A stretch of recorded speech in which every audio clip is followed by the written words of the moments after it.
Wordda hujjatga tasvir va hoshiya qo'shish. Darslikda ko'rsatilgan amaliy ko'nikmalar. Hujjatga tasvir joylay olish, hujjatga hoshiya qo'sha olish.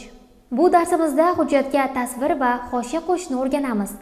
Darsimizga oid asosiy tushunchalar bilan tanishing. Tasvir, rasm, fotosurat yoki diagramma. Insert, hujjatga element joylash. Word dasturida hujjatga tasvir va hoshiya qo'shish mumkin. Tasvir qo'shish.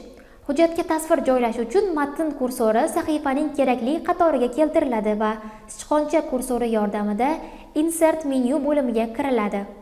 Pictures tugmasi bosiladi. Kerakli tasvirni qidirish uchun oyna ochiladi. O'qituvchingiz sizga tasvirlar to'plamini tayyorlab qo'ygan. Shularning ichidan mosini tanlang. Insert tugmasi bosiladi va tasvir sahifada paydo bo'ladi. Hoshiya qo'shish.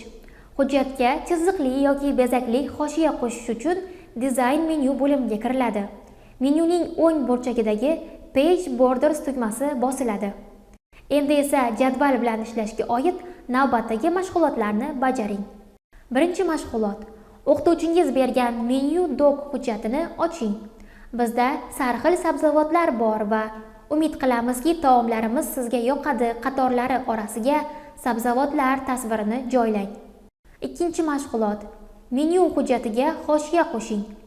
Hoshiya chizig'i ko'p nuqta ko'rinishida bo'lsin. Masalan, mana bunday. Hoshiya uchun bir pt o'lchamni va ko'k rangni sozlang. Uchinchi mashg'ulot. Menu hujjatidagi hoshiyani o'zgartiring. Yulduzchali hoshiya tanlang.